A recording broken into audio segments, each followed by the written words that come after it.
Every Christmas for 15 years, I waited for an invitation that never came. No card, no call, not even a text. My parents always had a reason.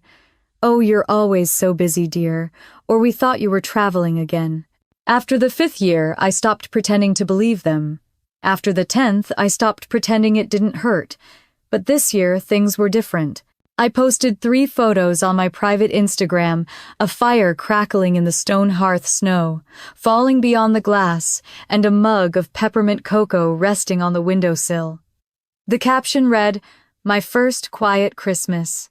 10 minutes later, my phone buzzed. "Mom Perfect Daniel and Ella will move in for the holidays. The baby needs mountain air." Another message followed before I could even blink. "Will arrive Friday. The locksmith is already scheduled." I stared at the screen as the peppermint turned bitter on my tongue. The flames snapped in the fireplace. Outside, the snow fell in thick, lazy sheets, muting the world into stillness. I'd bought this cabin for that silence, for the promise of peace I'd never had growing up in the coal house.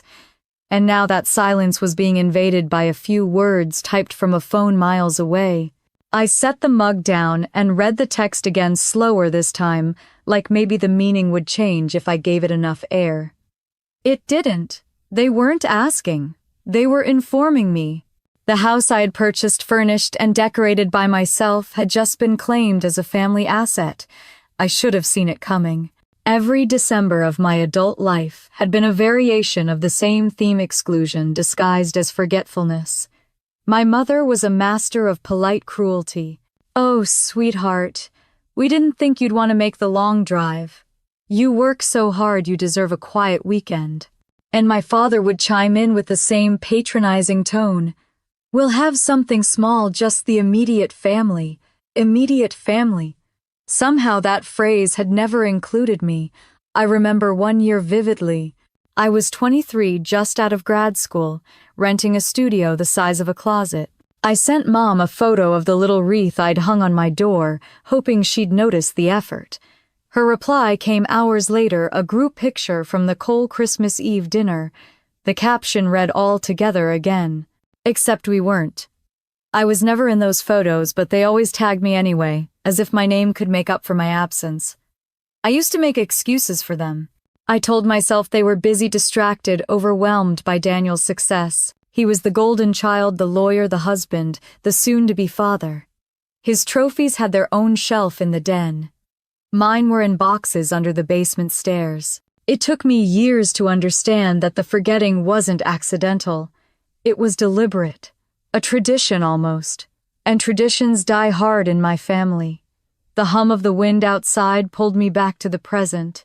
My phone screen still glowed those messages like intruders in the warm light of the room. Perfect. "Daniel and Ella will move in." My jaw clenched. Move in? They didn't even say visit. No question mark. No would you mind, just a declaration.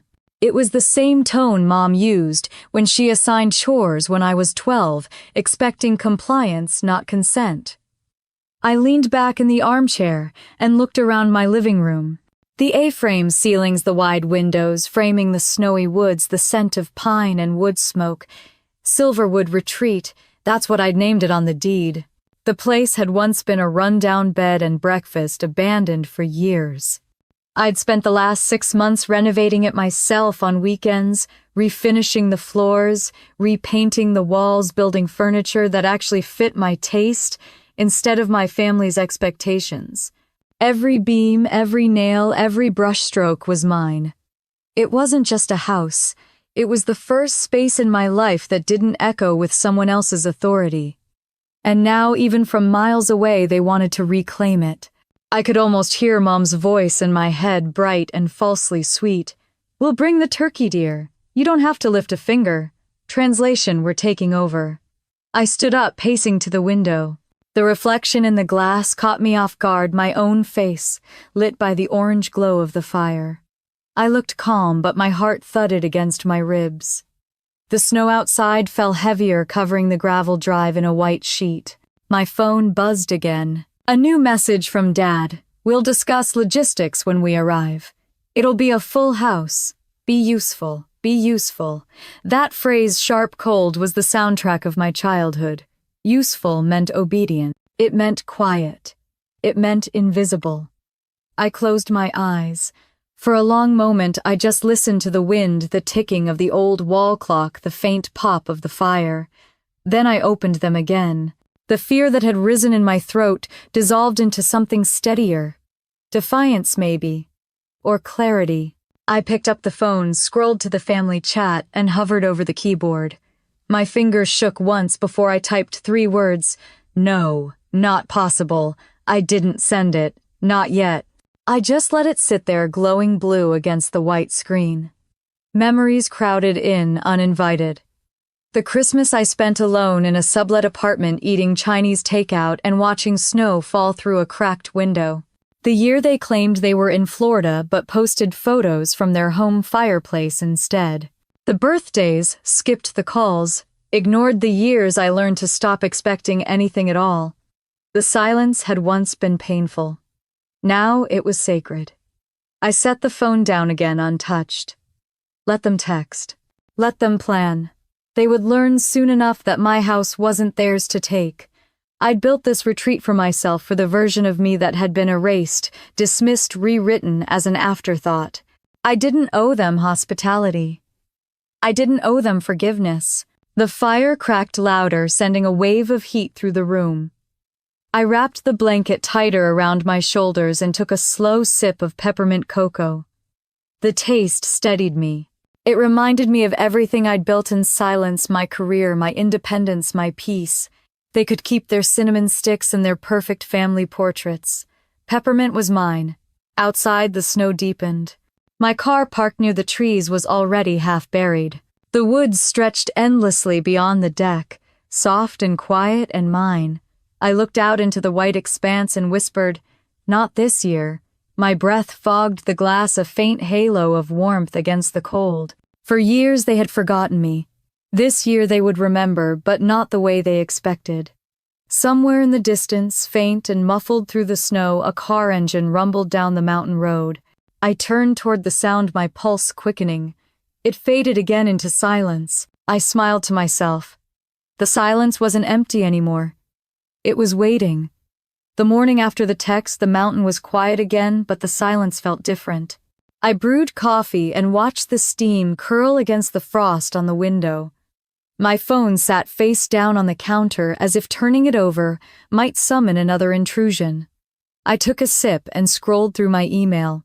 Buried between work updates and newsletters was one from my company's HR department. Happy holidays from Redwood Media. Family is everything this season. I almost laughed out loud. Not for everyone, I muttered. The bitterness in my voice startled me. Outside, the snow shimmered under the early sun, soft and deceptive. It looked peaceful, but I knew how quiet things could still hurt. My mind drifted backward to another morning, years ago when I was 10, and still thought Christmas meant belonging. I could see it clearly, the kitchen warm, with the smell of maple syrup, my mother at the stove shaping pancake batter into a perfect D for Daniel. He was 12, then the family's golden boy, the center of every orbit. I sat at the counter with an empty plate, waiting for her to notice me. "Can I help decorate the tree after breakfast?" I asked. She didn't look up. "Later, sweetheart. Let's get your brother fed before his big game." By the time the plates were cleared, the house was already buzzing with Daniel's teammates, arriving, my father laughing too loudly, my mother fussing over snacks. When I walked into the living room that night, the tree sparkled, every ornament perfectly placed, except for the one I'd made in art class. My little felt star lay forgotten on the kitchen counter next to the crumbs of Daniel's pancakes. I had stared at it for a long time before carrying it to my room. That was the first year I realized being part of this family meant being part of the background. It only got worse as I got older. Every December became a rehearsal of absence. The family photo on the mantel changed with each year, different outfits, newer furniture, but always the same 3 smiles without me. They sent those photos out as holiday cards embossed with "From the Cole family." I used to joke that maybe they meant the extended family, that perhaps my name was implied. Eventually, I stopped asking for explanations. I learned to fill the space they left behind. I bought myself gifts, wrote from Santa on the tags, and acted like the laughter from downstairs didn't reach my room.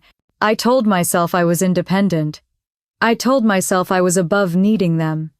But the truth was, I was just trained to expect exclusion. I'd been edited out so many times I started believing that was my place. A gust of wind rattled the window pane, pulling me back to the present. I looked around my cabin. My clean wooden walls, the pine beams catching the morning light, the faint hum of the heater. Every inch of this house was a rebellion against that old feeling. Still, their words from yesterday echoed in my head. "We'll arrive Friday. The locksmith is already scheduled." They didn't ask, they decided. I stepped outside onto the deck. The air bit at my cheeks, sharp and clear. The snow stretched endlessly, glittering like sugar.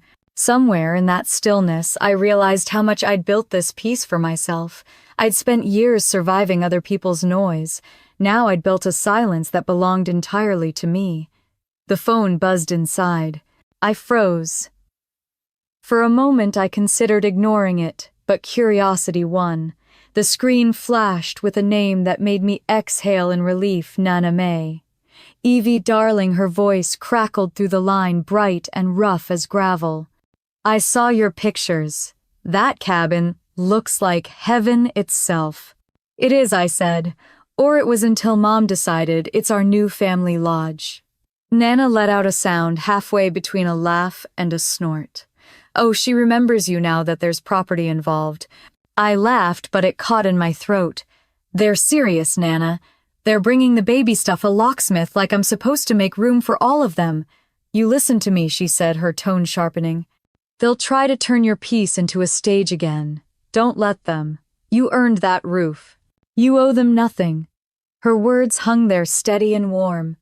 I looked around the room, the polished wood floors, the framed photo of the valley, the mug still steaming on the counter. For once, I didn't feel like a child in a fight. I felt like an adult defending her ground. "I'm not 10 anymore," I said quietly. "Then act like it, darling," she replied. "And remember what I told you years ago. Paper beats blood in court." When we hung up, I stood there a long time listening to the wind moving through the pines. Paper beats blood. The phrase slid into my mind like a key into a lock. For the first time, I understood exactly what she meant. Family may claim love, but love without respect is just ownership. I spent the afternoon walking the perimeter of my property, boots crunching in the snow. The mountains loomed distant and blue. Every breath of cold air cleared my head a little more. They had erased me for years, one Christmas at a time. I wasn't going to let them rewrite this one. Back inside, I made peppermint cocoa, the ritual I'd built for myself. It wasn't cinnamon or nutmeg, the scents that filled my parents' perfect home. It was sharp, clean mine. As I stirred the mug, I opened my laptop and created a new folder titled Family Boundaries. Inside, I typed the first entry, Rule Hashone. No entry without written invitation. I paused, my fingers hovering over the keyboard. The act felt absurdly formal, but it also felt right. If they wanted to treat me like a stranger, then I'd treat them like one through contracts, not conversation. The afternoon light dimmed, early turning gold to gray. I sat on the couch and let the fire warm my face. My phone pinged again, a message from Daniel. I stared at it until the preview disappeared. I didn't open it. Whatever guilt he was trying to press would have to find someone else. As dusk settled, I poured another cup of cocoa and looked at the empty guest rooms upstairs. When I'd first bought the cabin, I'd imagined filling those rooms with people who actually wanted to be their friends, maybe laughter. Not a family invasion disguised as Christmas. I thought of all those years when I would have given anything just to be invited. Now I finally had space, warmth, and peace, and I wanted them as far from it as possible. The irony wasn't lost on me. Maybe that was the lesson. Sometimes you have to stop waiting at the door to realize you can build your own. Outside, the wind had quieted. I locked every door, hearing the click echo through the still house. It wasn't fear this time, it was control. It was the sound of deciding who was allowed in and who wasn't. Before bed, I called Nana again just to say goodnight. She didn't pick up, but her voicemail greeted me the same way it always had. This is the Queen herself. Leave your royal message. I smiled, listening to it twice before hanging up. When I lay down, the silence wasn't heavy like it used to be. It was clean, almost gentle. I stared at the ceiling beams and whispered to myself, this year, I won't be erased. The fire burned low, painting gold on the wooden walls. Outside snow fell again, soft and endless. For once I didn't dread the quiet. I belonged to it, and it belonged to me. The first warning came on Thursday morning, a full day before they were supposed to arrive. I was halfway through my second cup of coffee when I saw the email from an address I didn't recognize. Locksmith appointment confirmed for Friday 9:30 a.m. My stomach dropped. The note was brief, almost cheerful, signed by Cole Family Residence Management. The audacity made me laugh out loud, sharp and humorless. I wasn't even on the CC line. I called the number listed and a man answered. Mountain Lock and Key. This is Trent. Yes. Hi, I said, forcing calm. Someone scheduled a service at Silverwood Retreat for tomorrow morning. That's my property. I didn't authorize it. A pause. Huh. The guy who booked it said he was your dad. Said you'd lost the keys. He lied, I said, voice clipped. Cancel the appointment. If anyone shows up, it'll be reported as trespassing. Trent exhaled uneasy. Understood, ma'am. I'll take care of it. When I hung up, my hands were shaking. They weren't just pushing boundaries, they were bulldozing them. I sat down at the dining table, the morning light spilling across the wood, and opened my laptop. I began writing an email not to them but to myself. Date December 22. Subject documentation log. Beneath it I typed every detail, the fake booking, the time, the company's name. I added screenshots, receipts, copies. It felt obsessive but also strangely grounding. Paper beats blood. By noon, the anxiety had shifted into purpose. I made a grocery list, drove into the small town below the ridge, and stopped by the sheriff's office. The receptionist, a woman in her 40s with kind eyes, looked up. Morning. What can I help you with? I'd like to file a precautionary notice, I said. There's a chance my family might try to enter my property without permission. Her brows lifted slightly. Are you expecting trouble? I'm expecting entitlement, I said. And that's usually worse. She nodded slowly. We get that more often than you'd think. She handed me a short form. Write down your address, the names of the individuals, and mark it informational. If they show up, we'll already have context. When I left, the form felt heavier than it should have. Not fear evidence. At the grocery store, the small-town warmth almost startled me. The cashier, a man in his 50s, smiled when he saw my basket filled with flour, cocoa powder, and candles. Stocking up for the storm, something like that, I said. Well, welcome to High Ridge, he said, scanning each item. It's quiet up here, but folks take care of their own. The words lingered. Their own. I wanted to believe I could be one of them. That night I cooked for myself, an actual meal, not takeout. The scent of rosemary filled the air as snow began to fall again, thick and silent. I sat by the window, eating slowly, watching the flakes swirl past the deck. My phone lay face up on the table, dark for hours. Then it buzzed. A text from Daniel. Mom says we'll be there around noon tomorrow. We're bringing Ella's things and the baby's crib. Please have the downstairs cleared. I stared at the message, my fork suspended in midair. Not a question, not even a pretense of asking, just a command. Another ping followed seconds later, a picture of a U-Haul half loaded with boxes. The caption, "We're making it festive." I turned the phone over. I didn't reply.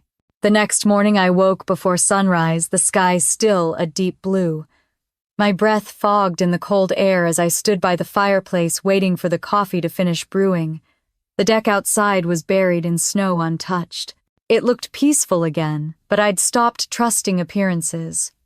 At 8:00 a.m., I called my grandmother. They're on their way, I said, my voice shaking with restrained anger. Of course they are, Nana May said dryly. Vultures don't stay grounded long. I went to the sheriff, I told her. Filed something preemptive. Good girl, you'll thank yourself later. I'm tired, Nana. I know, honey, she said softly.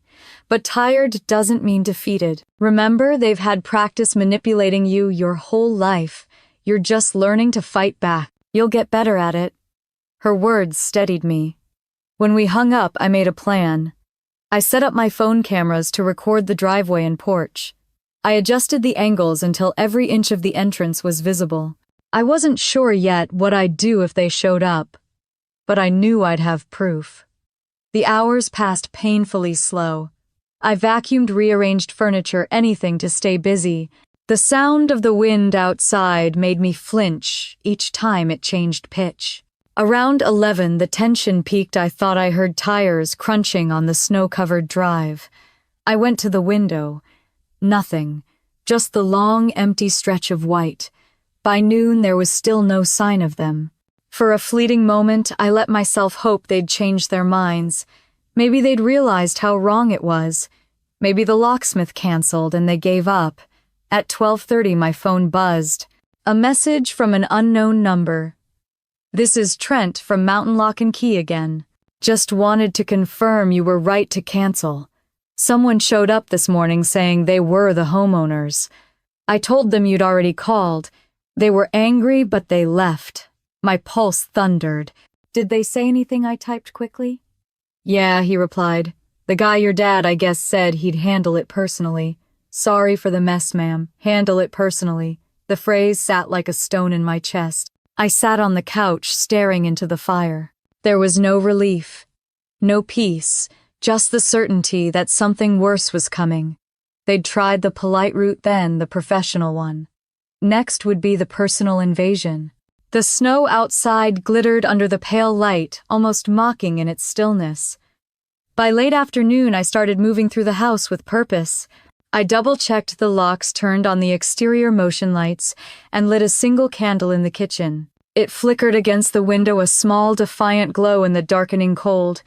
At 6:15, the power flickered, once, twice, then held. I stared at the ceiling, my breath caught. Maybe it was the wind. Maybe it wasn't. When I finally went to bed, exhaustion felt like armor. I set my phone to vibrate the cameras to notify on motion. The room was quiet except for the soft hum of the heater. I lay there staring into the dark, whispering to myself the same line over and over until I believed it. They can't erase me anymore. They can't come in.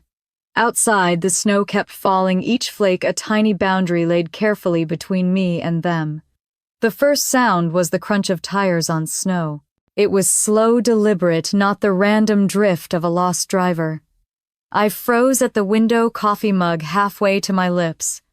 The road leading up to Silverwood was narrow, one way in and one way out. I watched as two vehicles appeared through the pines, a white SUV followed by a smaller van. My heart started beating in my throat. They'd actually done it. The SUV stopped in front of the porch. My father got out first, his coat immaculate, his expression the same tight mix of authority and irritation he'd worn my whole life. Behind him, my mother stepped out, adjusting her fur-lined hood like she was arriving at a weekend spa. Then came Daniel, carrying a cardboard box labeled nursery, and Ella, visibly pregnant, clutching a thermos and looking like she wanted to be anywhere but there. The van door slid open, and a man in overalls climbed out, holding a metal toolbox. My pulse quickened. The locksmith. For a moment, I couldn't move. It was surreal watching them unload like they were on vacation, like my home was some rental they'd booked online. My mother's laughter carried faintly through the cold air. "Oh, Richard, look at the view. Isn't it perfect for the baby? Perfect?" I turned away from the window and exhaled through my nose, steadying myself. I wasn't a child anymore. This wasn't a game of endurance. This was trespassing. The doorbell rang, a bright digital chime that echoed through the cabin.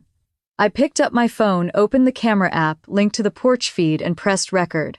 Then I hit the intercom. "This is private property," I said, my voice amplified through the speaker. Please leave. A flurry of motion outside.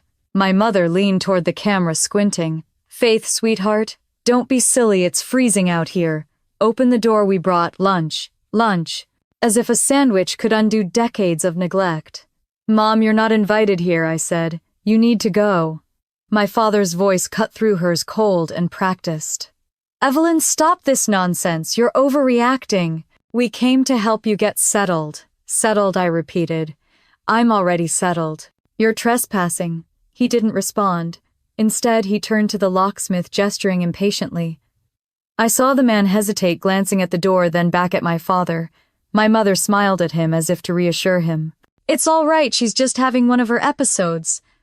Episodes. The word hit me like a slap. The locksmith knelt, unpacking his tools. The sound of metal clicking echoed up through the wooden floorboards. My throat tightened. I dialed the sheriff's office. The phone rang once before a calm female voice answered. High Ridge County Dispatch, what's your emergency? My name is Evelyn Cole, I said. I'm the owner of Silverwood Retreat on Frost Hollow Road. I have a no-entry notice on file from last week. My family is currently on my property with a locksmith attempting to break in. Understood, Miss Cole, she said, instantly alert. Are you safe inside the residence? Yes, I said. The doors are locked. They're outside right now. All right, stay inside. A patrol car is on its way. Keep your phone with you. I hung up and waited. Outside, the locksmith started drilling. The whine of metal on metal sliced through the cold air. Daniel shouted something I couldn't make out. Then the drill stopped. The door was holding. Faith, my mother yelled again. You're embarrassing yourself. Let us in. For God's sake. I stood in the living room, trembling but not afraid. Angry, yes, furious in a way that felt clean and sharp. I raised my voice so they could hear through the door. I said, leave. The sheriff is on the way. There was a beat of silence followed by my father's low, venomous growl. You called the police on your own family. Yes, I said simply. I did. It was strange how powerful the words felt, like drawing a line across a map that had been redrawn 100 times and finally saying, here, this is mine. The crunch of tires came again, heavier this time. Blue and red lights flickered across the snow. My parents turned toward the road, their bodies suddenly small and uncertain. Deputy Moore stepped out of the patrol car. He was tall, middle-aged, with a calm, no-nonsense demeanor. His boots left deep prints as he walked up the porch steps. Afternoon, folks, he said evenly. What seems to be the problem? My father straightened, adjusting his coat. There's no problem, officer. This is a family matter. My daughter's locked herself inside and won't let us in. We're just trying to help. The deputy's expression didn't change. Is that right? He glanced at the locksmith's drill still resting by the door. That doesn't look like helping to me. My mother clasped her hands, playing her favorite role, the concerned parent. She's not well, officer. We're just worried. The deputy nodded slowly, then turned toward the camera by the doorbell. Miss Cole, are you inside? Yes, I said through the intercom. And I'm fine. They're trespassing. Copy that. He looked back at my parents. You folks need to leave. Now. This is outrageous, my father snapped. I have every right to see my daughter. No, sir, the deputy said, voice hardening. You have every right to leave peacefully before I cite you for attempted unlawful entry. The locksmith started packing up his tools, muttering an apology. My mother's face crumpled, half anger, half disbelief. Evelyn, you can't mean this, she pleaded. It's Christmas. We're family. I pressed the intercom again. You remember Christmas now, I said softly. That's new. Her lips parted, but no sound came out. Deputy Moore stepped back and gestured toward the SUV. Time to go, folks. They hesitated, the humiliation hanging in the air like frost. Daniel muttered something to my father, who spun on his heel and stomped toward the car. Ella followed quietly, her eyes flicking to the camera by the door before looking away. My mother lingered a moment longer. Her voice was low, trembling with something darker than sadness. You've made a terrible mistake, Evelyn. You'll regret this. I didn't answer. She turned and walked down the steps, her footprints filling with snow almost instantly. When the cars disappeared down the road, the deputy waited a moment before speaking into his radio. All clear. Property secure. Then he looked up at the camera. You did the right thing, ma'am. If they come back, call immediately. Thank you, I said. He nodded once, then walked back to his cruiser. The sound of his engine faded into the distance until the only thing left was the steady hush of falling snow. I stood in the entryway, the smell of cold air and adrenaline heavy around me. My hands were shaking so hard I could barely lock the deadbolt again. When the final click sounded, the house seemed to exhale. I leaned against the door, breathing deeply. My reflection in the glass looked unfamiliar, stronger somehow. I thought of Nana's words, paper beats blood. That night I couldn't sleep. Every creak of the house made me tense, but the fear that once would have broken me now only sharpened my resolve. Before bed, I opened my laptop and added a new entry to the documentation log, December 23. Family attempted forced entry with locksmith. Sheriff Moore responded. Trespass recorded on video. I uploaded the footage to a private cloud drive titled Silverwood Evidence. Then, I sat on the floor in front of the fireplace watching the flames flicker against the glass. My mother's final words replayed in my head. You'll regret this. Maybe, but not tonight. Tonight the house was mine. The storm rolled in overnight. By morning the world outside was white and blinding, snow piled high against the porch railings. I woke to the soft creak of the roof and the sound of wind pressing against the glass. For a few minutes I just lay there, staring at the ceiling, listening to the house breathe around me. It was strange how safe it felt after what had happened. The memory of the patrol car's lights, my mother's voice, the locksmith's drill, it already seemed far away, like a nightmare dissolving in daylight. The fire had burned low, only glowing embers left. I pulled on a sweater and started a new log in the stove, my fingers moving automatically. Every motion was deliberate. Add kindling, adjust the damper, watch the flame catch. Small acts of control. Outside, the snow kept falling, erasing the tire tracks from yesterday. By noon, my phone buzzed. It wasn't my parents this time, it was an unknown number. I answered carefully. Miss Cole, this is Deputy Moore. Relief mixed with a flicker of dread. Good morning, Deputy. Just checking in, he said. Your case from yesterday has been filed as an official trespass incident. I also forwarded a copy of the footage to our legal department. Smart move, recording everything. I learned that from my job, I said quietly. Documentation solves everything, he chuckled. Well, it sure makes my paperwork easier. If they come back, you call immediately. Don't engage. I won't, I promised. After I hung up, I made myself a cup of peppermint tea and stood by the window. The mountain was wrapped in fog, now heavy and gray. Somewhere below, my family was probably regrouping, angry, embarrassed, plotting their next move. I knew them too well to believe this was over. At 2 o'clock, I received an email from an address I recognized instantly, Margaret Cole. The subject line read, "For the sake of peace." I hesitated before opening it. My cursor hovered over the trash icon, but curiosity won. The message was short, painfully polite. Evelyn, we're all very hurt by what happened yesterday. Your father feels you've overreacted. Daniel's wife is fragile, and this stress isn't good for her, or the baby. Please understand, we were only trying to bring the family together for Christmas. We'll forgive your behavior once you calm down. Call us when you're ready to act like yourself again. Mom.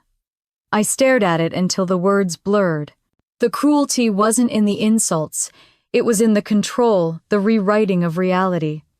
I wasn't angry. I was unstable. They weren't trespassing, they were bringing the family together. I hit forward and sent it straight to my lawyer's contact form.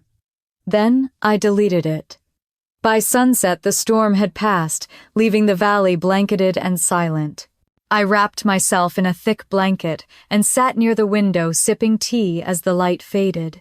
The quiet pressed in on me, not oppressive this time, but full of thought. How many years had I spent convincing myself that being left out was my fault? I had built my whole adult life around not taking up space. I'd been easy to ignore because I made it easy. Every apology, every polite smile, it had been permission. Now the boundaries were written in steel locks and legal records. When night came, I opened my laptop and started searching for lawyers in High Ridge County. Most had cheerful websites with stock photos of smiling families. One caught my eye, Sable Harper, attorney at law. Specializing in property disputes and civil protection, the site was simple, clean, all gray and white text on black. Her tagline read clarity, law, boundaries. I filled out the online form attaching the police report number and a brief description of what had happened. I expected a response in a few days. Instead, my phone rang 20 minutes later. "This is Sable Harper," a calm voice said. "I just reviewed your form. You mentioned a police report, a video, and repeated boundary violations. You have those files?" "Yes," I said, startled by her efficiency. "All documented." "Good. Then we can act quickly. I'd like to meet tomorrow at 2. My office is on Main Street above the gear shop. Bring your documents, your ID, and any texts or emails." I blinked momentarily, speechless. That soon, she didn't miss a beat. Entitled "Families Move Fast, We Move Faster." The call ended before I could even thank her. The next morning I drove down the mountain early. The roads were clear but slick with ice, the kind that forced you to drive slow, careful. My breath fogged the windshield despite the heater. When I reached the town, the sun was just rising pale and pink over the snow-covered roofs. Sable's office was exactly where she said, a small suite above a hiking gear store. The hallway smelled faintly of pine cleaner and coffee. When I walked in, the first thing I noticed was the silence. No family photos, no clutter. Just clean lines, gray walls, and a desk with a single silver lamp. Sable looked up from her laptop. She was in her 40s, hair dark and sharp against her white turtleneck, eyes cool but not unkind. "Evelyn Cole," she said, extending a hand. "You've had a week." "That's one word for it," I replied. She gestured to the chair opposite her. "Show me what you've got." I handed her the folder printouts of text screenshots, the police report, a flash drive with the video footage. She scanned through them quickly, methodical and calm. When she finished, she set the papers down and folded her hands. "This isn't uncommon," she said. "Blood doesn't like boundaries. But you've done the right thing, quiet, documented, unemotional. That makes you dangerous." I let out a shaky laugh. "I've never been called dangerous before." "You are now." She pulled a clean sheet of paper toward her. "Here's what we'll do. First, we'll file a formal no trespass letter with the county sheriff's office. That makes it legal. Second, we'll notify your family in writing that any future attempts to access the property or contact you directly will be considered harassment. Third, we'll lock down the paperwork around your LLC and title. They can't claim ownership of what they can't see." The speed of it all was dizzying. "You think they'll stop?" Her eyes met mine. "People like this don't stop because you ask nicely. They stop when there are consequences." When the meeting ended, she handed me a copy of the draft letter. "Read it before you sign. Every word matters, especially the first one." I looked at the bold black text at the top of the page. "Notice of no trespass, Silverwood Retreat property of Silverwood Holdings LLC." It wasn't just a legal form, it was a declaration. Driving back up the mountain, I felt a strange calm settle over me. The fear was still there, but it had shape now. It was something I could handle. When I reached the cabin, I lit the fire again and set the signed letter on the table. Tomorrow it would go to the sheriff's office. Tomorrow the law would have my back. I stood at the window looking out at the snow. The valley was quiet, but not empty anymore. It was waiting. So was I. By the time I reached the sheriff's office the next morning, the world outside was still frozen in that half-light between night and day. The sky was pale gray, the kind of color that promises snow but doesn't deliver. My boots squeaked on the polished floor as I stepped inside, clutching the manila folder Sable had given me. The deputy at the front desk recognized me instantly. "Miss Cole," he said, offering a polite nod. "You back for follow-up?" "Yes," I said. My attorney prepared the no trespass letter. I was told to file it here directly. He took the papers, scanned them quickly, then whistled low under his breath. "She doesn't waste time, does she? Harper's one of the sharp ones." "That's why I hired her," I replied. He disappeared into a back room. When he returned, he had a clipboard with 2 stamps, one blue, one red. He pressed them firmly at the bottom of the page, the ink spreading through the paper. "There," he said. "Filed, recorded, and copied. Anyone who sets foot on that property uninvited is now officially trespassing under county code." Something in me loosened. It wasn't joy exactly, more like a deep exhale I'd been holding for years. When I stepped outside, snow had begun to fall again. I stood there on the steps for a moment, watching the flakes drift down. For once, they didn't remind me of silence or absence. They reminded me of defense. Back at the cabin, I spent the afternoon in motion. It wasn't panic this time, it was preparation. I checked the locks, replaced the batteries in the outdoor cameras, and moved the router so the Wi-Fi signal reached every corner of the house. By 4 o'clock, my phone pinged with a new message from Sable. Letter filed successfully. Next step: documentation of physical security. Install at least 2 visible cameras. People like them respect surveillance more than boundaries. I smiled faintly. She wasn't wrong. By dusk, I had mounted an additional camera at the end of the driveway, its small red light blinking against the snow. I walked back to the porch, dusting off my gloves. Inside, the house felt warmer, steadier, like it was finally cooperating with me. That night, as the fire cracked and popped, I decided to post a photo on my private Instagram. The one with only 6 followers, my friends from work, and Nana May. The picture was simple. The deck lights glowing in the snow, a cup of tea steaming beside the railing. I wrote a short caption beneath it. "Peace looks like this." For a few hours it felt true. The next morning I woke to my phone vibrating endlessly. At first, I thought it was another storm alert. Then, I saw the name of the group chat I hadn't opened in months, Cole Family Updates. My pulse spiked. They'd found the post. The chat was a flurry of messages, mostly from my mother. Screenshots of my photo had been pasted into the thread, followed by her all too familiar tone of false cheer. "So exciting, everyone. Evelyn bought a winter resort. Perfect timing, Daniel and Ella will move in after Christmas. The baby needs space and clean mountain air." My aunt had replied with emojis of hearts. A cousin chimed in. "That place looks amazing." Then Daniel himself added a single message. A photo of stacked boxes labeled nursery and kitchen. My throat went dry. Then came the text that made everything tilt. From my mother directly to me, private this time. "Evelyn, I'm so glad we're all on the same page now. It's such a relief. We'll handle groceries. Expect us by Friday. Non-negotiable. Non-negotiable. Like she was assigning me a task. Like this house, the one I built with my own money, my own blood and exhaustion, was another branch of her kingdom. I didn't answer right away. I just sat there, staring at the words until the letters blurred. My hands were trembling, but not with fear, with focus. I opened a new email. The subject line was "Emergency Follow-Up, Harper Legal." I attached screenshots of every message, including Daniel's photo. I wrote a single line beneath, "They are planning to return. Please advise."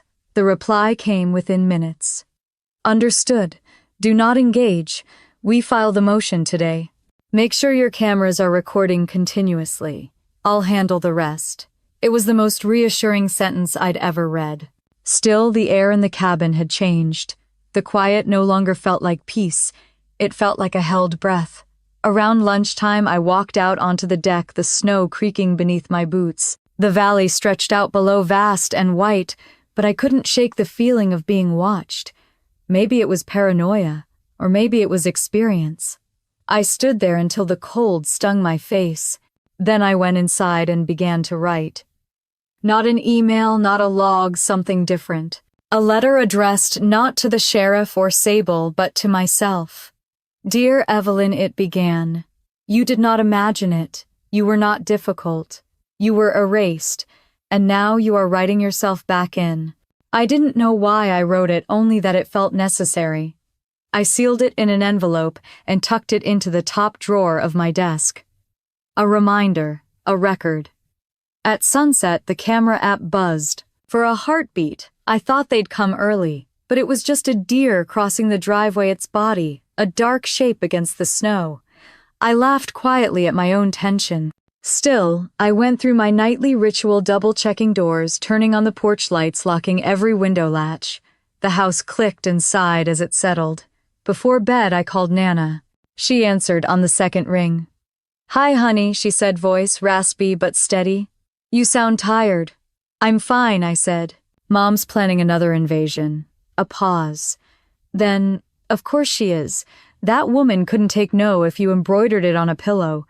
That made me laugh, really laugh. The kind that cracked something open. She texted me, non-negotiable, I said. Then negotiate with silence, Nana replied. That's the only language she doesn't speak. When we hung up, I sat there a while, listening to the faint hum of the heater and the whisper of wind against the glass. Silence. My own kind. Before sleeping, I opened my phone one last time. A new notification blinked, an email from Sable marked filed and recorded. The protective order was officially active. For the first time in days, I didn't dream about locks or drills or the echo of my mother's voice. I dreamed of nothing at all. When I woke, the world outside was blindingly bright sunlight striking the snow in 1,000 shards. The mountain looked untouched, eternal. I stood at the window and whispered the words that had been circling in my mind since this all began. Paper beats blood. And this time, I believed it. They didn't drive up the mountain this time. They sent paperwork. The envelope arrived on a gray Tuesday morning, slipped neatly into my mailbox between a grocery flyer and an electric bill. I didn't recognize the return address until I saw the words Cole and Reinhardt LLP. My stomach turned to ice. I carried it inside like it was something radioactive, setting it on the counter next to my half-finished cup of coffee. The paper was heavy, the kind used for wedding invitations and lawsuits. I slid it open with the edge of a knife and unfolded the first page. Notice of family mediation. The second page was worse, request for guardianship review. I read the words twice, then again. It was written in that same faux-kind legal language my father loved, phrases like acting in the best interest of family harmony and concerns regarding emotional stability. My name appeared at least 10 times, followed by carefully chosen adjectives: isolated, uncooperative, erratic. My hands started shaking. They weren't trying to get into my house anymore. They were trying to get into my head. When the phone rang, I flinched. It was my Aunt Melinda, her voice syrupy with false sympathy. Evie, honey, I just heard from your mother. She says you've been under a lot of stress up there all alone. Everyone's worried. Worried, I asked. My voice came out thin and sharp. Is that what we're calling it now? She just wants to make sure you're okay, dear. Maybe let them visit, ease the tension before this gets ugly. Before this gets ugly, I repeated. They filed for guardianship. Silence. Then awkwardly, well, you know your mother. She means well. I hung up before she could finish. The moment the line went dead, I pressed my palms against the countertop until the shaking stopped. Then I picked up my phone and called Sable. She answered on the first ring. Cole, family escalation. Yes, I said. A letter. Guardianship. Mediation. They're calling me unstable. Bring it to me, she said. Right now. When I arrived at her office, the snow had turned to rain and the world felt gray and heavy. Sable was at her desk, her dark hair pulled into a low knot, her expression unreadable. I handed her the letter. She read it silently, her eyes moving fast. When she finished, she sat back and let out a quiet, humorless laugh. They're creative, I'll give them that, she said. They're trying to preemptively discredit you. It's not about guardianship. It's about narrative. They're building a case that you're irrational, so that every future action you take looks emotional instead of factual. So what do? I asked. Sable leaned forward. You stay factual. That's what they fear most. They're trying to provoke you into an emotional response that they can use later. I'm angry, I said quietly. Is that emotional enough? She smiled faintly. Righteous anger is still rational. Let's use it. We spent the next hour drafting a formal cease and desist, family defamation clause. It was cold, surgical, and perfect. It listed every instance of their manipulation, every false claim, every text that could be construed as harassment. It concluded with a single line: all future contact must occur through legal counsel only. When she printed it, the air between us seemed to crackle with something close to satisfaction. They're going to hate this, Sable said. Good, I replied. By the time I got back home, dusk had fallen. The house was quiet, the kind of quiet that hums with unspoken thoughts. I poured a glass of wine and opened my laptop, scrolling aimlessly. I shouldn't have checked social media, but I did. And there it was. My mother's post public for everyone to see. A soft focus photo of our family from years ago, me, Daniel, and my parents, all smiling in front of the old house. The caption read, "Sometimes helping someone means making hard choices, praying for peace, and understanding this Christmas." The comments were exactly what she wanted. Stay strong, Margaret. You're such a good mother. Hope your daughter gets the help she needs. I stared at the screen until my eyes blurred, then typed one comment under the post. Just one small key emoji. Then I took a screenshot, closed the app, and poured the rest of the wine down the sink. The next morning, my phone buzzed. It was Nana May. They're telling people you've lost your mind, Evie, she said without preamble. Maybe I did, I said. The day I stopped letting them control it, Nana snorted. Good. Let them choke on that. But don't let them turn this into gossip. You fight them where it hurts their reputation. I'm already there, I said. She was silent for a beat, then softer. I'm proud of you, you know. I'm proud of me too, I said, and meant it. That afternoon, I went through the motions of my new routine, logging evidence, labeling screenshots, making digital copies. But this time, something inside me shifted. It wasn't fear anymore. It was clarity. I printed out every document, even the ugliest ones, and organized them into a binder. When I slipped the final sheet into its sleeve, I caught my reflection in the window. I looked tired, yes, but not fragile. They'd spent a lifetime teaching me that quiet meant weakness. But quiet could be strategic. Quiet could be power. That night I took another step. I drafted a personal statement, not for the court, not for the lawyer, for me. A record of truth. My name is Evelyn Cole. I am of sound mind and sound boundaries. I am not unstable. I am uninterested in surrendering my home, my voice, or my peace for the sake of anyone else's comfort. I printed it and taped it to the inside of my office door next to the framed copy of my property deed. At 8:30, the phone rang again. A different number this time. Miss Cole, this is the High Ridge Court Clerk. I'm calling to confirm receipt of the defamation filing from Harper Legal. You'll receive your stamped copy by tomorrow. Thank you, I said, my voice steady. After the call, I stood at the window again. The snow had stopped, but the clouds hung low and heavy, like the sky was waiting for something. Maybe I was, too. My phone buzzed one more time before bed, another email, this one from Cole and Reinhardt. The subject line read, Notice of Property Review Request. I clicked it open and read the single sentence aloud. Our clients intend to visit Silverwood Retreat in person to resolve this matter amicably. I let out a long, tired breath and closed the laptop. They're coming, I whispered to myself, staring at the dark glass of the window. My reflection stared back, pale and resolute. I turned off the lights and locked the door. The sound of the deadbolt sliding home was steady and final. Let them come. I was ready now. They didn't knock this time. They arrived with a lawyer and a smile.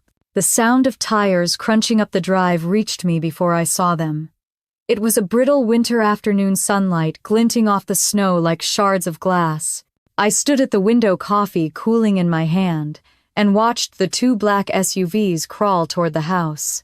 The first one stopped in front of the porch, and the doors opened in perfect choreography. My father stepped out first, tall and immaculate in his wool coat. Behind him came my mother wearing her favorite red scarf, the one she used to pose in for family Christmas photos.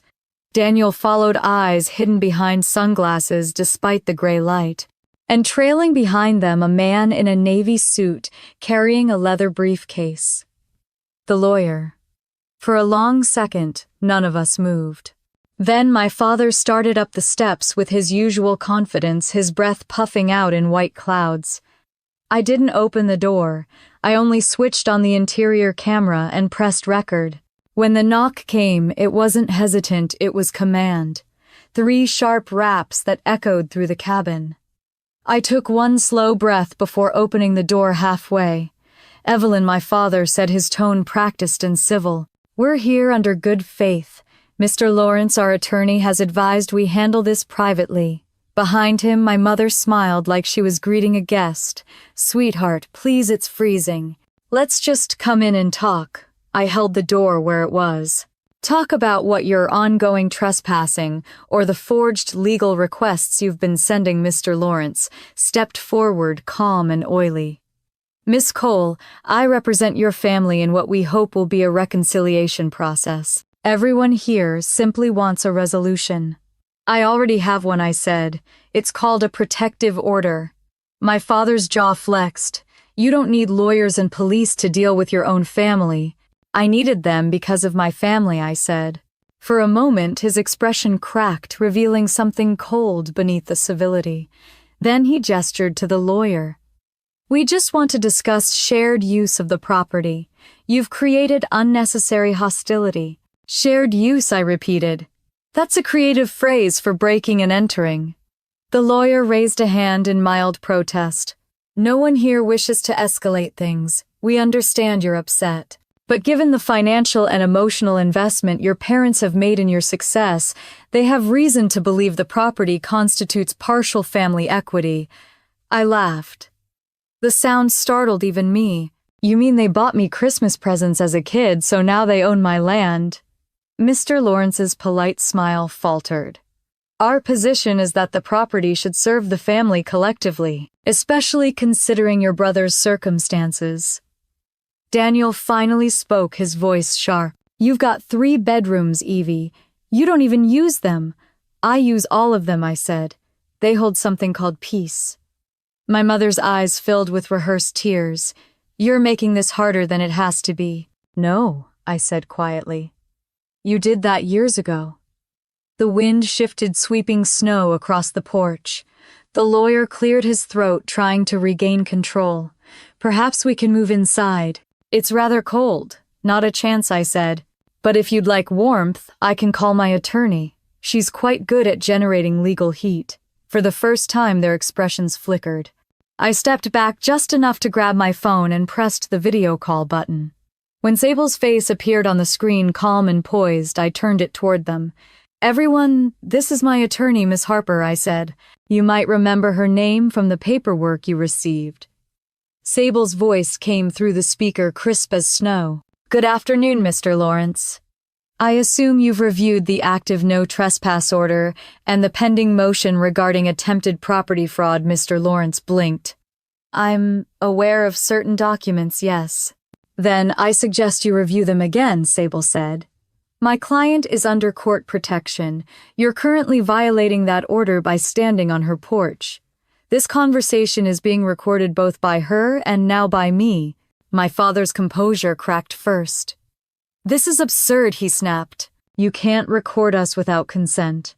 You're on private property, Sable replied smoothly. Consent isn't required when documenting criminal trespass. For once he had no answer. The lawyer murmured something low to my father.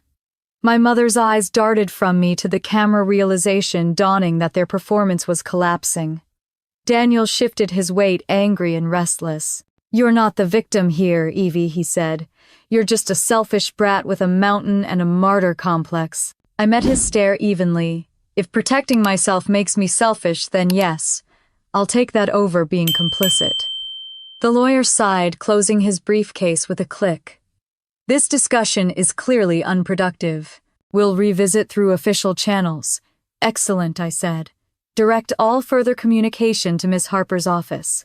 You're done here." They turned to leave, but my father paused at the top of the steps. "This isn't over," he said softly. "I know," I replied. "That's why I have cameras." He walked to the SUV without another word. My mother lingered a moment longer, her face tight and trembling. "You've destroyed this family," she whispered.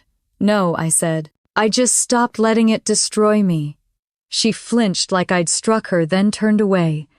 Snow swirled around her as she joined the others, and within minutes both cars disappeared down the road. The silence that followed felt enormous. I stood on the porch, watching the last swirl of exhaust fade into the trees. Then I closed the door, locked it, and leaned against it, shaking with adrenaline. Inside, the air was warm and still. My phone buzzed. A new message from Sable. "They'll try something else. They always do. Stay steady." I set the phone down and walked to the living room. The flames in the fireplace flickered, low, painting soft light across the walls. My reflection shimmered faintly in the window, small but upright, finally unafraid. For the first time I realized I wasn't just surviving this. I was winning. I poured myself a cup of tea, sat by the fire, and let the heat sink into my hands. The cabin no longer felt like a retreat. It felt like a fortress, one built on every no I'd never been allowed to say. Outside, the snow began to fall again, soft and relentless. Somewhere beyond the pines, my family was regrouping, licking their wounds, plotting their next move. But I wasn't scared anymore. I'd faced them on my doorstep and held my ground. And if they came back, I'd be ready with law, with proof, and with silence, sharper than any weapon they'd ever used. The storm would come again. But now, I knew how to stand through it. They left my house in silence, but they didn't leave me alone. A week after the confrontation, I thought the snow might have buried them for good. The mountain roads were nearly impassable. The town quiet, the only sound, the soft hum of wind moving through the trees. I started sleeping again, deeper each night, the kind of rest I hadn't known in years. I'd even let myself believe it was over until the mail arrived. 5 thick envelopes waited inside my box, each one stamped with a law firm's insignia and the county court's seal. The sight of them made my chest tighten. I carried them inside, sat at the kitchen table, and laid them out in a neat line like evidence. My hands felt cold even though the fire was going. The first envelope was labeled Notice of Property Review. The second, Family Petition for Shared Ownership. The third, Mental Health Evaluation Request. By the fourth, my eyes were burning. Every document was some twisted reinvention of reality, written in the clean, detached language of bureaucracy. According to my parents' lawyer, my isolated lifestyle raised concerns about capacity to maintain property of significant value. They were questioning my sanity again, this time on record. Daniel's affidavit claimed that he'd contributed to Silverwood's renovations through emotional and logistical support. I almost laughed. The only thing he'd ever lifted in this house was his own ego. I kept reading until the words began to blur. The phrases repeated like a hymn, concerned, unwell, erratic. By the time I reached the last page, my pulse was pounding in my ears. For a long time, I just sat there, staring at the mess of papers, the snow reflecting light through the window behind me. I wanted to cry, but the tears wouldn't come. Instead, I felt something steadier rising beneath the exhaustion. I picked up my pen and started writing on a yellow legal pad, date received. Source. Summary. My handwriting was slow, deliberate. Every word I wrote felt like reclaiming a breath they'd tried to steal. By noon, I'd cataloged everything, scanned every page, and saved digital copies in 3 separate folders. One for Sable, one for the sheriff, and one for me. When the anger finally came, it wasn't loud. It was quiet and sharp like a knife sliding home. I called Sable's office. She answered after 2 rings, her tone brisk but not unkind. "I assume you've received their counterattack," she said. 5 envelopes. "They're calling me unstable and demanding a review of the property's ownership." "Classic overreach," Sable replied. "They're trying to drown you in paper, but we'll respond to each one. Calmly, precisely, and publicly." She began outlining steps, counterclaims, verifications notices. Her voice steadied me the way only competence can. "We'll file for defamation and harassment," she said. "We'll attach every text, every message, every false statement. Their lawyer will regret ever drafting these." When we hung up, I sat in the stillness, staring at the piles of paper that had once terrified me. They didn't look powerful anymore. They just looked desperate. By afternoon, I decided to leave the cabin for the first time in days. I needed groceries and fresh air. The town was quiet, the snow on the main street turned to slush under passing trucks. At the general store, I noticed how people looked at me, curious, cautious, then kind. The woman behind the counter, Sarah, smiled as she bagged my items. "You're the one up at Silverwood, right?" she said. "Don't let the rumors bother you. Small towns love a story." I blinked, surprised. "You've heard things." "Oh, honey, everyone has.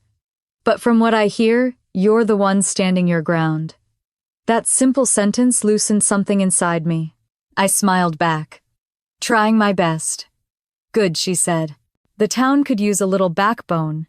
When I got back to the cabin, the sunset had turned the snow pale pink. I made tea, lit the fire, and tried to pretend things were normal, but the peace didn't last. That night I checked my phone and saw the next assault. My mother had posted a new message on Facebook, a photo of a snow-covered cabin that looked eerily like mine, captioned, "Praying for my daughter this Christmas. Sometimes love means doing what's hard." The comments were predictable. "Stay strong, Margaret. You're such a good mom. She'll thank you someday." I felt the familiar heat of humiliation rise in my throat. Before I could talk myself out of it, I screenshotted everything and sent it to Sable. Within minutes, she replied, "Save the originals. This counts as defamation. They're building our case for us." I closed my phone, the fury cooling into focus. The next morning, Sable called. "I've filed the defamation counterclaim," she said. "Now we go on offense. But remember, you need to protect your energy. They'll come at you from every angle." I exhaled. "I'm tired, but I'm fine. Tired isn't defeat," she said. "It's just the cost of standing up." After the call, I took a walk down the path that led toward the ridge. The air was so cold it stung my lungs, but I kept going until I could see the whole valley spread below me. For a long moment, I just stood there, letting the silence sink in. The weight of their control, their years of rewriting me, was finally lifting. I realized that I wasn't afraid of being alone anymore. I was afraid of ever being under them again. Back inside, I sat at my desk and wrote another letter, this one to myself, like the first. They can use paper to wound you, but you can use it to heal. Every signature, every stamp, every page with your name spelled correctly. It's proof you exist on your own terms. That night, the snow fell again, soft and relentless. I was washing dishes when the phone buzzed, a notification from the driveway camera. My heart jumped, but when I opened the app, it was just a fox trotting across the snow. I laughed softly, setting down the plate. For once, the night felt calm. The next morning, a different kind of message waited in my inbox, a short formal note from Sable. "All filings received. Court has acknowledged your countersuit." Their narrative is collapsing. It didn't feel like triumph exactly, but it felt like air after drowning. I made breakfast, humming quietly, and when I sat down with my tea, I noticed the light on the snow outside, clean, clear, unbroken. The house was still. Then my phone buzzed again, one last time before noon. It wasn't Sable or the sheriff. It was her, my mother. "You've gone too far, Evelyn.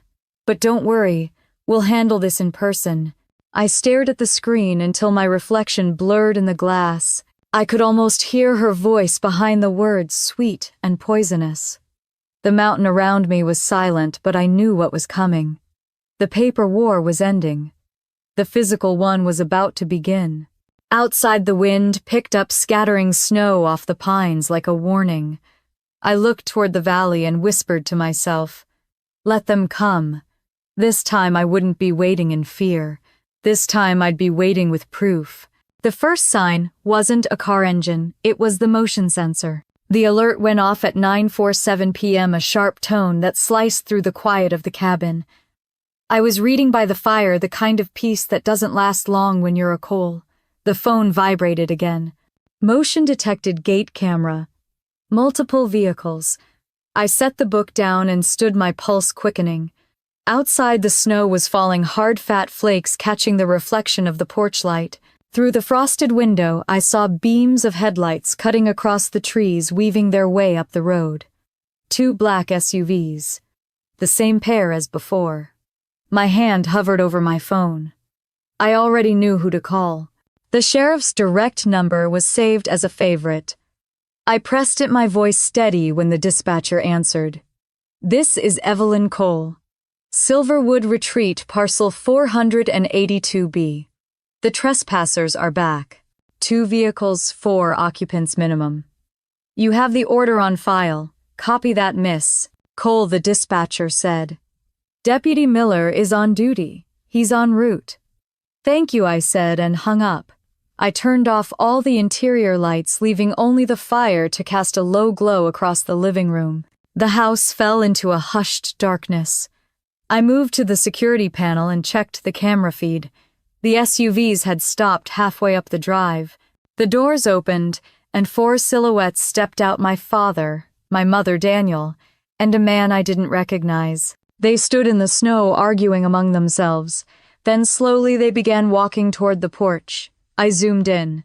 The 4th man was carrying a metal case, a locksmith. Again, I didn't move.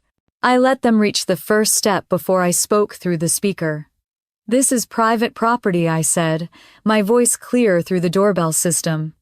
"You are trespassing under an active protective order. Leave now or law enforcement will intervene." My mother's voice came back, muffled but sharp with outrage. "Evelyn, don't you dare talk to me like I'm a stranger. Open this door right now." I didn't reply. My father took over, his tone cold and businesslike. "You are obstructing family access to shared assets. We have documentation."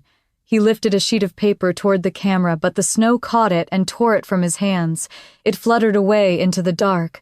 The irony almost made me laugh. "Documentation," I said through the speaker. "That's cute.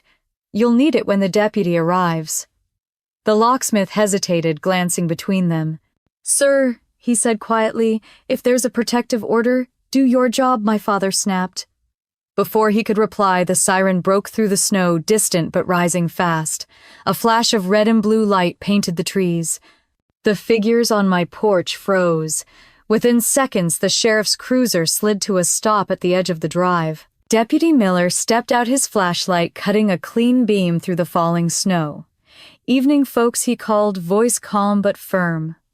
"I'd advise you to step off that porch." My father straightened, every inch of his authority summoned for one last performance. "Officer, this is a family matter. You have no right to—" "You're correct," Miller interrupted. "I don't have a right. I have an order." He held up a folder sealed in a plastic sleeve. "Filed last month, reaffirmed by the court this morning. Names Gregory Cole, Margaret Cole, and Daniel Cole. You are formally prohibited from entering or attempting to enter this property." The snow seemed to swallow the silence that followed. My mother's mouth fell open. Daniel's jaw tightened. The locksmith slowly backed down the steps, muttering an apology. "This is outrageous," my father said. "We're her family." "Not relevant," Miller said.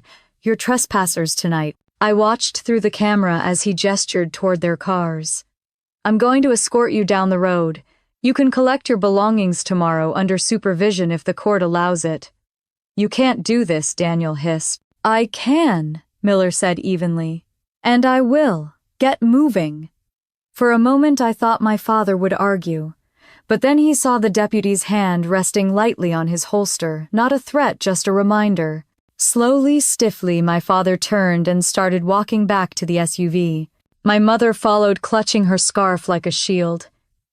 Daniel lingered for half a second, glaring at the camera. "This isn't over, Evie," he said, voice low and sharp. "You think this is strength. It's just isolation." "Then I'll take isolation," I said softly, though he couldn't hear it.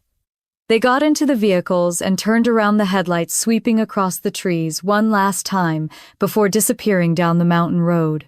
The deputy waited until they were gone, then walked up to the door and looked straight into the camera. "All clear, Miss Cole. Call if they return." "Thank you," I said, into the mic. He nodded once and left his cruiser lights fading into the dark. For a long time I didn't move. I just stood there listening to the sound of the wind pressing against the windows. Then I sank down onto the sofa, my hands trembling not from fear, but from the sheer weight of release. It was over. For now. I stared at the flames, watching them shift and twist. There was a strange emptiness where panic used to be replaced by something heavier but cleaner. Power, maybe. Or peace. I got up and poured myself a glass of water, the silence around me thick and absolute. When I turned back toward the window, I noticed something half buried in the snow at the base of the porch, steps a crumpled sheet of paper. I hesitated, then opened the door and stepped outside, the cold biting through my sweater. The air was sharp and still. I crouched down, picked up the paper, and smoothed it out under the porch light. It was the document my father had waved earlier, soaked through and streaked with mud. The text was barely legible, but I could make out the words "temporary family lease agreement" and beneath it a shaky signature, mine, forged again.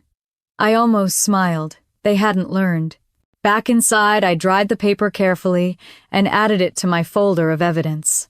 My collection of ghosts, each one proof of how far they'd go to control me. Later that night, I called Sable, told her everything. She listened quietly, then said, "They're running out of tactics. Forgery, trespass, harassment. It's a pattern of desperation. I'll file a supplemental report first thing tomorrow." "Will it ever stop?" I asked.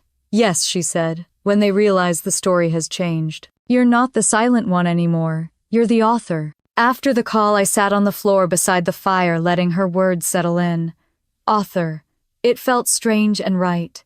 For years, they'd written my part for me, the overlooked daughter, the compliant peacekeeper, the easy scapegoat. But now the script was mine. I looked around the cabin, the polished wood floors, the glowing deck lights outside, the framed property deed on the wall. Every inch of it was a sentence in my story, written in my language. Before going to bed, I opened the window just an inch. Cold air drifted in, smelling of pine and clean snow. I whispered into the quiet, "I'm still here." And for the first time in my life, the silence whispered back, "You always were." The snow melted slower that week, as if even the mountain wanted time to breathe after everything that had happened. For the first time in months, I didn't wake to the sound of alerts or pounding heartbeats. I woke to birdsong, quiet, hesitant, as if testing the air. The sun rose pale and gold through the window, catching in the glass beams. I lay there for a long while, listening to the house creak, the wood settling under the heat. It sounded like contentment. That morning I brewed coffee and sat at the dining table, my laptop open, a fresh stack of documents beside me. But they weren't court filings or police reports. They were business papers, marketing proposals, design briefs, something that belonged wholly to me. I had started pitching Silverwood Retreat as a private creative residency, a place for writers and artists who needed space to think. It felt poetic, turning the fortress that once existed for defense into a sanctuary for creation. By noon, my phone buzzed. It wasn't my parents, it was Sable. Her message was simple. All filings resolved. Orders finalized. Case closed. I stared at those two words, case closed, until they stopped looking real. The tension that had sat behind my ribs for years loosened, slow and irreversible. I walked to the window, watching the wind sweep across the snow, and let out a breath that felt older than me. I thought about calling Nana first, She deserved to know. Her voice cracked with joy when she answered. "Well, it's about time they learned what consequences feel like," she said. "How's the house peaceful?" I said. "For once." "Good," she replied. "Peace isn't quiet, it's earned. Don't you forget that." After we hung up, I spent the afternoon fixing small things around the cabin, the loose drawer in the kitchen, the creaky hinge in the hallway. Ordinary problems, beautiful problems. I didn't realize how much I'd missed the feeling of fixing something that stayed fixed. That night, I made dinner roast chicken, rosemary potatoes, a glass of white wine. I ate at the table with music playing low in the background. The house smelled like lemon and garlic and wood smoke. For once, there was no weight pressing against the air. When the knock came, it wasn't loud, just one polite rap against the door. I froze. My body remembered the old rhythm of fear before my mind could catch up. But when I looked at the security feed, my chest loosened. It wasn't my family. It was the deputy. I opened the door, smiling. "Evening, officer." He tipped his hat. "Evening, ma'am. Just came by to give you this." He handed me an envelope. Inside was an official notice, case no. 2491 Cole v. Cole. Closed. All claims denied. "Thought you'd like the paper copy," he said. "Lot of folks never get closure like this." "Thank you," I said quietly. "You have no idea how much that means." He smiled, small and kind. "Actually, I think I do. You take care now." When he left, I closed the door and stood in the quiet, the notice heavy in my hand. I walked to the fireplace and set it on the mantel. My name, Evelyn Cole, looked clean in print. Not as a defendant, not as a resource, but as a person who'd won. Later that evening, I received an email from an unknown address. For a moment, my stomach dropped, but when I opened it, my breath caught. "Faith Stewart here, Sable forwarded your story to me. She said you might be open to speaking on record about family coercion and ownership abuse for a case study I'm compiling. Your story might help others." I smiled. The irony wasn't lost on me. I had built my life around silence, and now the world wanted me to speak. I wrote back, "I'll think about it. But thank you." The next morning I drove into town. The air was bright and thin, the roads clear for the first time in weeks. At the general store, Sarah waved as I came in. "You missed the gossip," she said, grinning. The sheriff's report hit the papers. "Whole town knows now. I'd say you're a local hero." "Hero might be too strong," I said, laughing softly. "Well, around here, anyone who tells entitled people no and survives counts as one." I bought coffee beans, candles, a new set of flannel sheets. Mundane things, the kind that make a life feel whole. As I was leaving, I passed the notice board near the door. Among the flyers for ski rentals and church potlucks, one caught my eye. It was a photograph of a cabin in the snow nearly identical to mine, with the headline, "Winter Writers Residency Applications Open." Someone had copied my idea. But instead of irritation, I felt a strange pride. Maybe peace spreads the way conflict does, quietly, one act of defiance at a time. When I got home, I printed the finalized deed and pinned it to the corkboard in my office. Beneath it, I taped a single sentence I'd written the night before. They taught me silence, but I turned it into strength. I spent the afternoon working on my new project, a branding campaign for a mental health foundation. As I wrote copy about recovery and identity, I realized how much of my life had mirrored the words I now use to help others. That evening, I walked onto the deck. The air was cold enough to bite, but I didn't mind. Below me, the valley stretched endless and blue. I thought about all the Decembers I'd spent waiting for a call, a message, an invitation that never came. And now standing there, I understood something simple and devastating. I'd never really been waiting for them. I'd been waiting for myself to believe I was allowed to exist without permission. Inside, my phone buzzed, a message from an unknown number. My instinct clenched, but when I opened it, I exhaled. It was Belle Daniels' wife. "I just wanted to say thank you. You probably saved me too. We moved. I filed for divorce. I hope you're free now the way I want to be. For a long moment I couldn't move. Then I typed back, "You deserve peace, Belle. Take it, and don't look back." When I hit send, I realized I was crying, not the sharp, frightened kind of tears, but the kind that come when something finally ends. The next morning, I set up a new camera on the deck not for security, but for beauty. I started taking photos of the sunrise, the frost on the railing, the first thaw of spring creeping down the ridge. Each picture was a reminder the mountain still held me, but it no longer confined me. By sunset, I sat on the steps wrapped in a blanket, a mug of peppermint tea warming my hands. The light shifted gold to rose to blue. Somewhere below, a fox moved through the trees, leaving a single trail of paw prints across the untouched snow. For once, I didn't think about who might be watching. I just let the silence wrap around me, the same silence I had fought for, and finally learned to love. Tomorrow I would start again. A new season, a new version of me.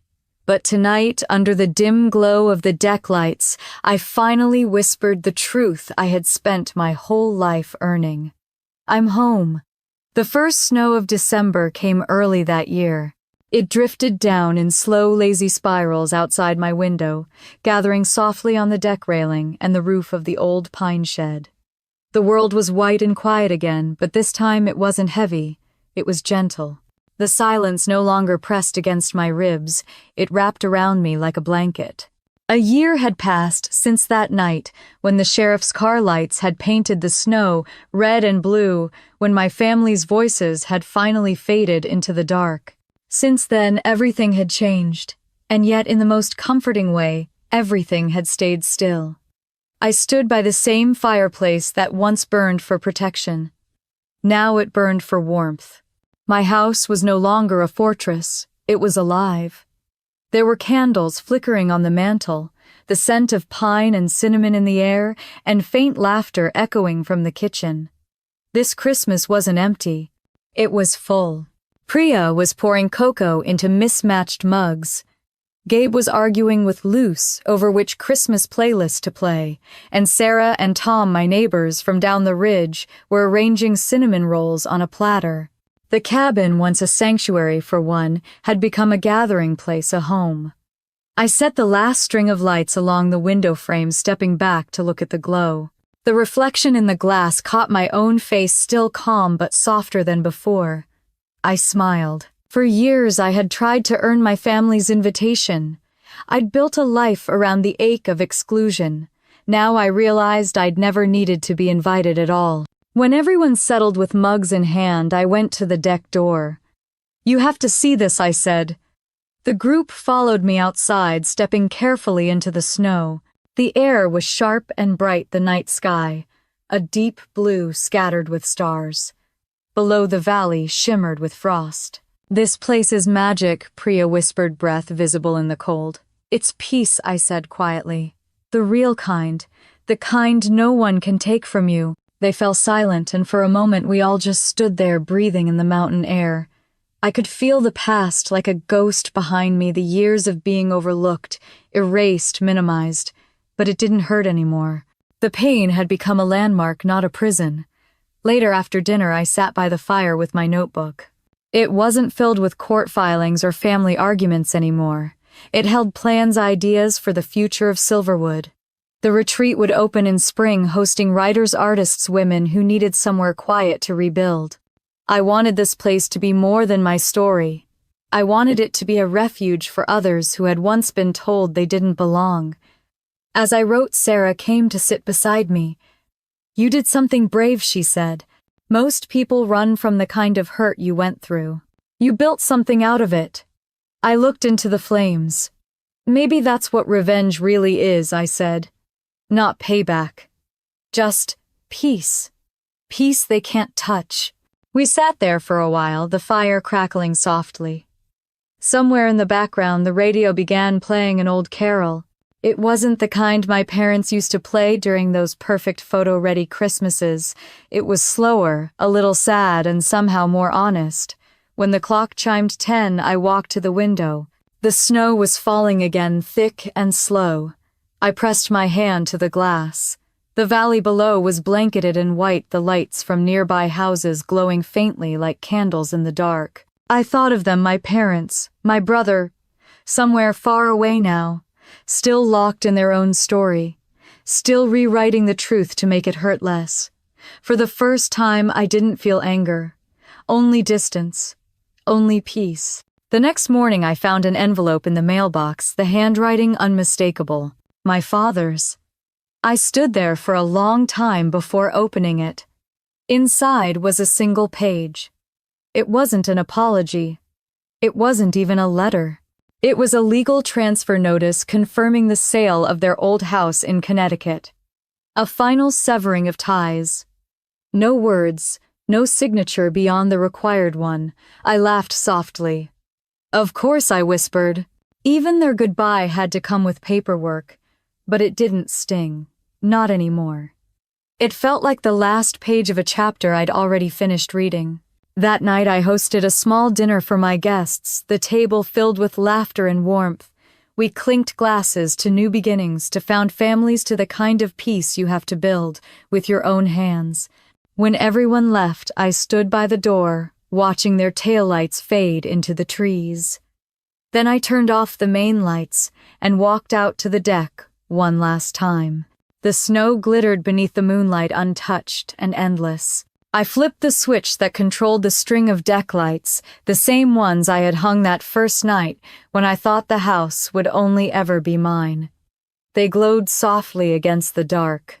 I whispered Merry Christmas, not to anyone specific, but to the air, to the silence, to the girl I used to be who thought peace was something she had to earn. The wind rustled through the pines like a sigh.